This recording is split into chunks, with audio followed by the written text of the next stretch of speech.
Welcome back to Tarot Class 101 with TikToks 22.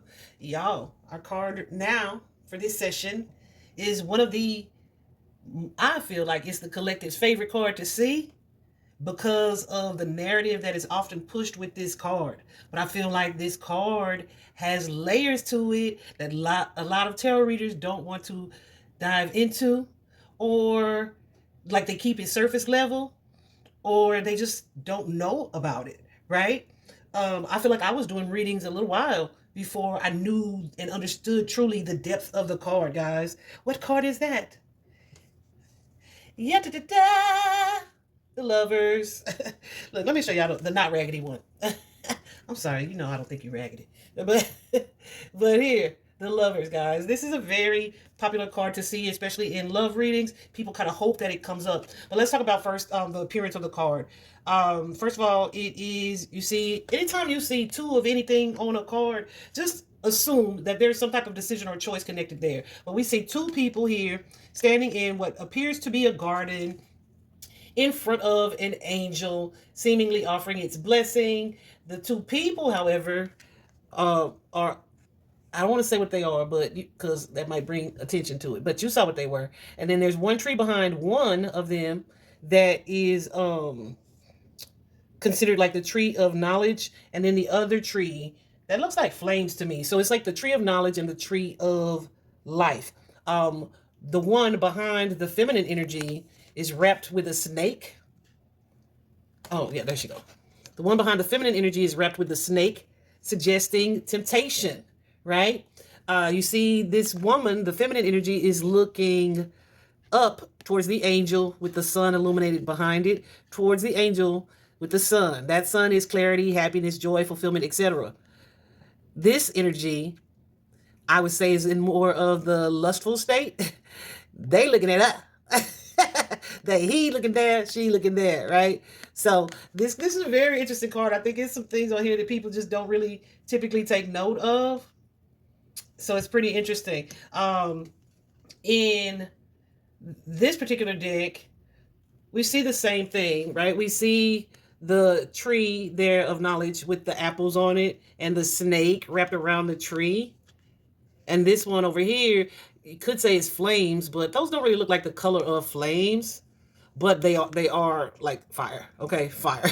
And then here we see the angel here, but you see here in this particular card, the hands are folded on the chest. To me, that's kind of like withholding the blessing, so to speak.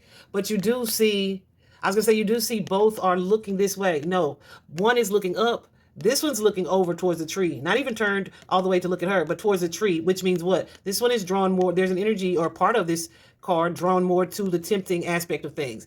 And the angel is like withholding the blessing from that situation.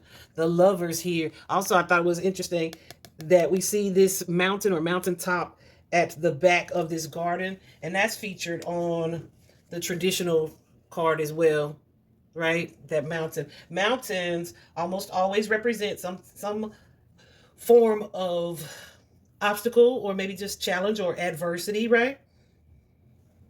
And so let's look at, in this particular deck, the Lightseer's deck. Baby, it ain't none of that, okay? It's just passion, passion and connection. Definitely giving a lustful energy, right? Yeah, I mean, that's really all I want to say about this particular card. But it's so interesting because if you look in the guidebook,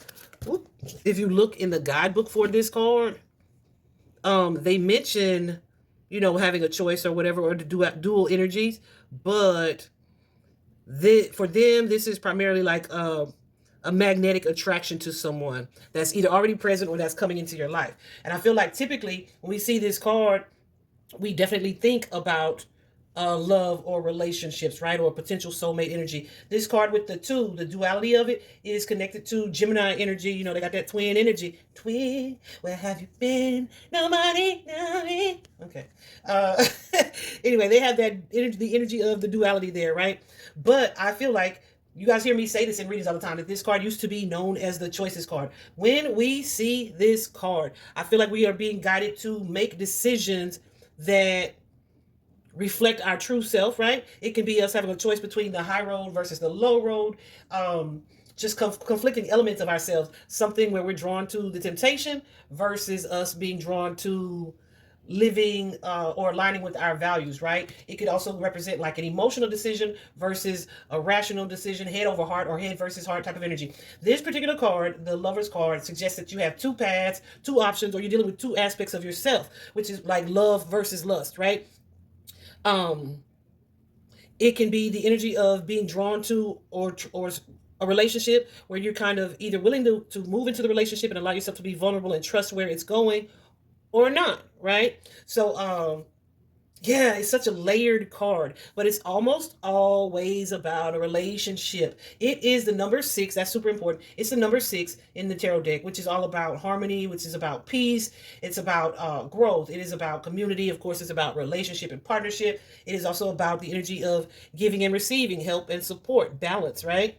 Also, like I said, growth as far as like consciousness and awareness, moving into that energy, or how you value it, or you choose to use it or not, right? Because you have a choice. Okay, so this card is very much so about the choice of matters when it comes to emotional relationships or conflicts of potential conflicts of interest or conflicts within yourself. Like, my heart wants to go this way, but logically, maybe I'm supposed to stay right here because, right? So this card, because there's that element of option, there's that element of fire and desire versus love, or love versus lust, right?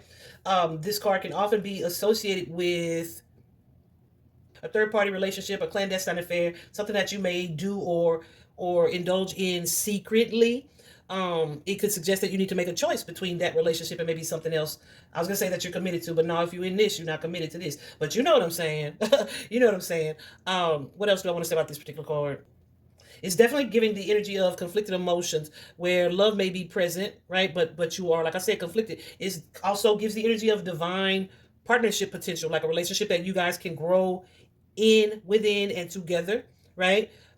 Maybe too, this dynamic here where he's looking at her and she's looking up at spirit. There's like an element of learning from one another. Yes, it is. Okay. It also can suggest that in a partnership or relationship, like the divine feminine could be more connected to spirit, or more connected to spirit. So the energy of conflict may be stronger within her, right? Because you have the other person who the I would say divine masculine on the card, who is more looking at the lustful side of things, right? So he may feel less conflicted about it. All right. Anyway, this is all about like the balance of passion and then your grounded earthly energy, right? Balancing those two things. Again, that number six energy balance, right? Whew, it's a lot that goes with this card. You pay attention again to the cards around you so you can see if it's like the potential for a new partnership or relationship. The cards around it is going to be important, because you could have a card like this with like the Ace of Cups, right, which suggests like new love, or new love showing up, or a new beginning in love, whatever the case. But if you got this card and you is surrounded perhaps by like the Two of Swords or the Seven of Cups, the Two of Swords suggests what? A decision. Okay. Or the Seven of Cups. The Seven of Cups suggests many options. I always say when I see the Seven of Cups, too many players on the field, coaches, too many people in the game. You got to get somebody off the field because there's too many options in this thing. Okay, so if you see that with the Lover's card, dig deeper. All right, just dig deeper. Okay, so the advice that comes with this card, guys, is definitely someone who is needing to communicate openly and honestly, and maybe too needing to be honest with themselves about a situation, right? This is also can also be about resisting temptation and the potential that that has to be more fulfilling, or to have like a more fulfilling payoff if you are able to resist temptation. This card can also be about weighing your options wisely. This card can also be about instant gratification, right? let's hop into let's hop into this person's energy with the serpent and the tree. Let's hop into that energy versus her energy. So it's kind of like the energy of instant gratification versus what may be best for you in the long run, or for the longevity of things, right? Um, when this particular card is reversed, somebody has likely already failed the temptation test, okay? Somebody may have succumbed to their temptation. Someone may regret having like a moment of weakness or letting their guard down. The long-term potential of the connection could be ruined in some way. Definitely could be an energy of disharmony in a partnership. Um, or like an unstable partnership that had the potential to be like a soulmate type of connection. So if this card comes up in reverse, you're likely going to be advised to release this relationship or let go of that temptation, walk away from the connection, avoid over analyzing or overthinking the situation or the relationship. You may be being guided to let go of, my goose is going crazy, let go of anybody that creates that internal struggle for you. Say you have a desire to be more spiritually focused, and then you have this person over here that you have this lustful draw towards, and something might get you off path, right? So he's like, prioritize which one of those you want to prioritize, right? But when the lovers is in reverse, this might be a temptation that you are not at this time prepared to resist, and you may end up regretting that, right? But yeah, this when it's in reverse, you're definitely being advised to kind of let go of that struggle or that relationship, and you likely dodged a bullet in doing that because this could be something that is or was so tempting that you become attached or confuse boundaries in an unhealthy way, right? A way that's unhealthy for you. But it's generally, if it's in reverse, a call to release the connection or relationship. So in a love reading, guys, clearly, when we're upright, there is the potential for a new partnership. There could be a new partnership versus an existing partnership. More serious or stable relationship versus a clandestine or third party type of relationship, right? The potential for love and marriage here may also be one-sided. There could be an energy of imbalance, like that giving and receiving is not on the up and up. Why? Because three's a crowd, period. I don't care about the polyamory, all this extra. Unless that's what you're into, then you probably need to let your reader know that, or it'll come up in the cards. But otherwise, especially depending on what's around the cards, right? Yeah, threes usually create imbalance. Even if you are into polyamory, I'm just telling you what the truth of the matter is. Okay. Anyway, so there could be, when you see this in a love reading, a situation that's one-sided, where one may feel emotionally drawn and the other feels lustfully drawn, right? That's potential there as well. So it could mean also that someone is moving too fast for the other, right? Where one may be kind of hesitant to allow themselves to indulge or to enjoy the relationship, or to be vulnerable enough to trust in the partnership of the relationship and where it's going. I almost lost my breath trying to get that whole sentence out. That was weird. Anyway, it might be symbolic. In a love reading, though, if it doesn't align or the relationship doesn't align with your values, your core values, definitely an advice to let it go or create a transformation in some way where you are able to slow the partnership down and allow it to progress naturally versus lustfully. All right. Yeah, and it could, like I said, just be indicative of someone needing to make a choice in a career, right? Because this is a number 6, balanced partnership. This can be about moving slowly and steadily in career and finance, being the better option for you. That's going to lead to not only balance in your life, but abundance in your life. Definitely tells you to think wisely before you make any rash decisions or sign any contracts or offer any like type of financial investments in any ventures.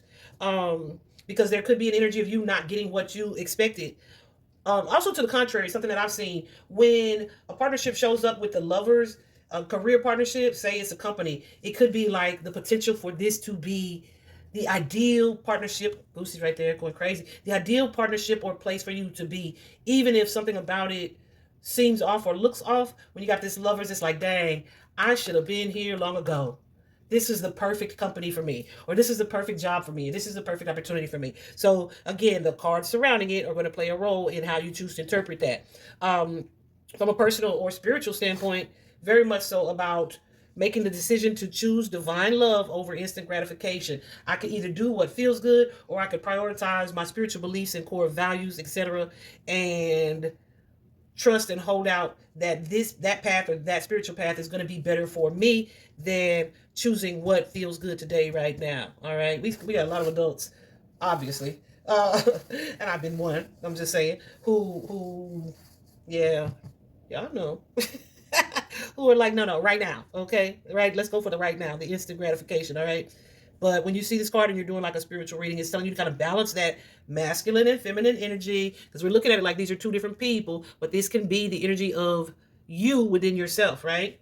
But balance those energies in order to attract the right relationship, or the relationship that is going to be for your highest good. Okay, so I hope that helps somebody. I feel like this is one of the most underrated and misunderstood cards in the tarot deck, and it's so much more. It's so much deeper. So I hope this was helpful, guys. See you next class.